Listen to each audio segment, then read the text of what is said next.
शांति। आज 14 अक्टूबर 2023 के साकार मधुर महावाक्य हैं। मीठे बच्चे आज्ञाकारी बनो। बाप की पहली आज्ञा है अपने को आत्मा समझ बाप को याद करो। प्रश्न है आत्मा रूपी बर्तन अशुद्ध क्यों हुआ? उसको शुद्ध बनाने का साधन क्या है? क्या प्रश्न है आज का कि आत्मा रूपी बर्तन अशुद्ध क्यों हुआ और उसको शुद्ध बनाने का क्या साधन है? उत्तर है इसका कि वाहियात बातों को सुनते और सुनाते आत्मा रूपी बर्तन अशुद्ध बन गया है।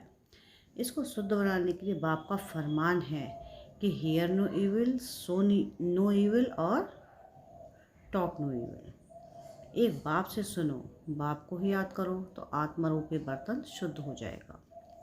आत्मा और शरीर दोनों पावन बन जाएंगे। गीत है आज की मुरली का कि जो पिया के साथ है। ओम शांति। ओम शांति का अर्थ तो बच्चों ने समझाया हुआ है। बच्चों को घड़ी घड़ी पॉइंट्स दी जाती है। जैसे घड़ी घड़ी कहा जाता है बाप और वर्ष को याद करो। यहाँ कोई मनुष्य की याद नहीं है। मनुष्य मनुष्य की और किसी देवता की याद दिलाएंगे। पारलौकिक बाप की याद कोई दिला ना सके, क्योंकि बाप को कोई जानते ही नहीं है। यहाँ तुमको घड़ी घड़ी कहा जाता है कि अपने को आत्मा समझ बाप को याद करो। जैसे बाप को बच्चे होते हैं तो सब समझ सकते हैं कि यह बाप से वर्षा लेने आया है, फिर उनको बाप और वर्षा याद रहता है। यहाँ भी ऐसे है, जरूर बच्चे को जानते नहीं हैं, इसलिए बाप को आना पड़ता है। जो बाप के साथ है उन्हों के लिए है ज्ञान बरसात है। वेद शास्त्रों में जो ज्ञान है वह सब है भक्ति मार्ग की सामग्री। जब तप दान पुण्य संधि गायत्री आदि जो कुछ करते हैं वह सब है भक्ति मार्ग की सामग्री। सन्यासी भी भक्त हुए, पवित्रता बगैर कोई शांति धाम में जा नहीं सकते, इसलिए वह घर बार छोड़ जाते हैं। परंतु सारी दुनिया तो ऐसे नहीं करेगी। उन्हों के इस हठयोग की भी ड्रामा में नूंद है। तुम बच्चों को राजयोग सिखलाने कल्प कल्प एक ही बार आता हूँ। मेरा और कोई अवतार होता नहीं है। रिइंकॉर्नेशन ऑफ गॉड, वह हुआ ऊंच से ऊंच। फिर रिकॉर्नेशन ऑफ जगत अम्बा और जगत पिता भी जरूर होने चाहिए। वास्तव में रिइंकॉर्नेशन अक्सर सिर्फ बाप से ही लगता है। सदगति दाता एक ही बाप है। यूँ तो हर एक चीज़ फिर से रिइंकॉर्नेट होती है। जैसे अभी भ्रष्टाचार है तो कहेंगे भ्रष्टाचार रिइंकॉर्नेट हुआ, फिर से भ्रष्टाचार हुआ, फिर से श्रेष्ठाचार आएगा। रिइंकॉर्नेट तो हर चीज़ का होता है। अभी पुरानी दुनिया है, फिर नई दुनिया आएगी। नई दुनिया के बाद कहेंगे फिर से पुरानी दुनिया आनी है। यह सब बातें बाप बैठ समझाते हैं। जब यहाँ बैठते हो तो हमेशा ऐसे समझो कि मैं आत्मा हूँ, मुझे बाप का फरमान मिला हुआ है, मुझे याद करो। बच्चों के सिवाय तो और कोई को बाप का फरमान मिल ना सके। फिर बच्चों में कोई तो आज्ञाकारी होते हैं, कोई आज्ञा ना मानने वाले भी होते हैं। बाप कहते हैं हे आत्माएं, तो मेरे साथ बुद्धि का योग लगाओ। बाप आत्माओं से बात करते हैं और कोई विद्वान पंडित आदि ऐसे नहीं कहेंगे कि मैं आत्माओं से बात करता हूँ। वह तो आत्मा सो परमात्मा समझ लेते हैं। वह है रॉन्ग। तुम बच्चे जानते हो कि शिव बाबा इस शरीर द्वारा हमें समझा रहे हैं। शरीर बिगड़ तो एक्ट हो ना सके। पहले पहले तो निश्चय चाहिए। निश्चय बिगड़ तो कुछ भी बुद्धि में नहीं बैठेगा। पहले निश्चय चाहिए कि हम आत्माओं का बाप वह निराकार परमपिता परमात्मा है और साकार में है। प्रजापिता ब्रह्मा हम हैं, ब्रह्मा कुमार कुमारियाँ। शिव के तो सब आत्माएं बच्चे हैं, इसलिए शिव कुमार कहेंगे, कुमारी नहीं। यह सब बातें धारण करनी है। धारणा तब होगी जब निरंतर याद करेंगे। याद करने से ही बुद्धि रूपी बर्तन शुद्ध होगा। वाहियात बातें सुनते सुनते बर्तन अशुद्ध बन गया है, उसको शुद्ध बनाना है। बाप का फरमान है मुझे याद करो तो तुम्हारी बुद्धि पवित्र होगी। तुम्हारी आत्मा में खाद पड़ गई है, अब पवित्र बनना है। सन्यासी कहते हैं आत्मा निर्लेप है। बाप कहते हैं आत्मा में ही खाद पड़ी है। श्री कृष्ण की आत्मा और शरीर दोनों पवित्र हैं। दोनों पवित्र सिर्फ सतयुग में ही होते हैं, यहाँ तो हो नहीं सकते। तुम आत्माएं नंबरवार पवित्र होती जा रही हो, अभी पवित्र बनी नहीं हैं। कोई भी पवित्र नहीं है, सब पुरुषार्थ कर रहे हैं। अंत में नंबरवार सबकी रिजल्ट निकलेगी। बाप आकर सभी आत्माओं को फरमान करते हैं कि मुझे याद करो, अपने को अशरीरी समझो, देही अभिमानी बनो। मूल यह बात बिगड़ कोई समझा नहीं सकते। पहले यह पूरा निश्चय होगा तो विजय पाएंगे, निश्चय नहीं होगा तो विजय नहीं पाएंगे। निश्चय बुद्धि विजयंती और संशय बुद्धि विनिशंती। गीता में कोई कोई अक्षर बहुत अच्छे हैं। इसको कहा जाता है आटे में नमक। बाप कहते हैं मैं तुमको सभी वेदों शास्त्रों का सार समझाता हूँ कि इसमें क्या क्या है। यह सब है भक्ति मार्ग के रास्ते। इनकी भी ड्रामा में नूद है। यह प्रश्न नहीं उठ सकता कि यह भक्ति मार्ग क्यों बनाया हुआ है। यह तो अनादि बना बनाया ड्रामा है। तुमने भी इस ड्रामा में बाप से स्वर्ग के मालिक बनने का वर्षा अनेक बार लिया है और लेते रहेंगे। कभी अंत नहीं हो सकता। यह चक्र अनादि फिरता ही रहता है। तुम बच्चे अभी दुख धाम में हो, फिर शांति धाम में जाएंगे, शांति धाम से सुख धाम में जाएंगे, फिर दुख धाम में आएंगे। यह अनादि चक्र चलता ही रहता है। सुख धाम से दुख धाम आने में तुम बच्चों को 5000 वर्ष लगते हैं, जिसमें तुम 84 जन्म लेते हो। सिर्फ तुम बच्चे ही 84 जन्म लेते हो, सब नहीं ले सकते। यह बेहद का बाप तुमको डायरेक्ट समझा रहे हैं। और बच्चे भी मुरली सुनेंगे व पढ़ेंगे या टेप सुनेंगे। टेप भी सब नहीं सुन सकते। तो पहले तुम बच्चों को उठते बैठते इस याद में रहना है कि मनुष्य तो माला फेरते राम राम जपते हैं, रुद्राक्ष की माला कहते हैं ना।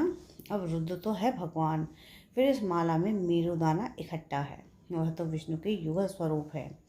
वह कौन है? यह माता पिता जो फिर विष्णु के 2 रूप लक्ष्मी नारायण बनते हैं, इसलिए इनको मेरु कहा जाता है। फूल है शिव बाबा, फिर मेरु यह मम्मा बाबा जिनको माता पिता कहते हो। विष्णु को माता पिता नहीं कह सकेंगे, लक्ष्मी नारायण को माता पिता तो उनके बच्चे ही कहेंगे। आजकल तो सबके आगे जाकर कहते हैं त्वमेव माता च पिता त्वमेव। बस कोई एक ने महिमा की तो उनके पीछे फॉलो करने लग पड़ते। यह है ही अनराइटियस दुनिया। कलयुग को कहा जाता है अनराइटियस, सतयुग को कहा जाता है राइटियस। वहाँ आत्मा और शरीर दोनों पवित्र होते हैं।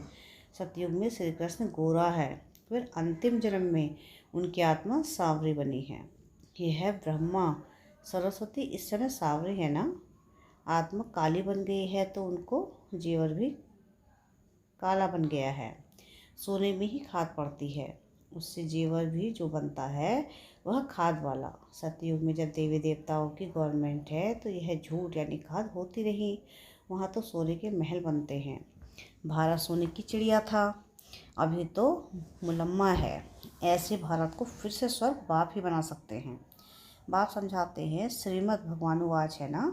श्री कृष्ण तो दैवी गुणों वाला है, 2 भुजा 2 टांग वाला है। चित्रों में तो कहाँ नारायण को कहाँ लक्ष्मी को 4 भुजाएं दी हैं, समझते कुछ भी नहीं।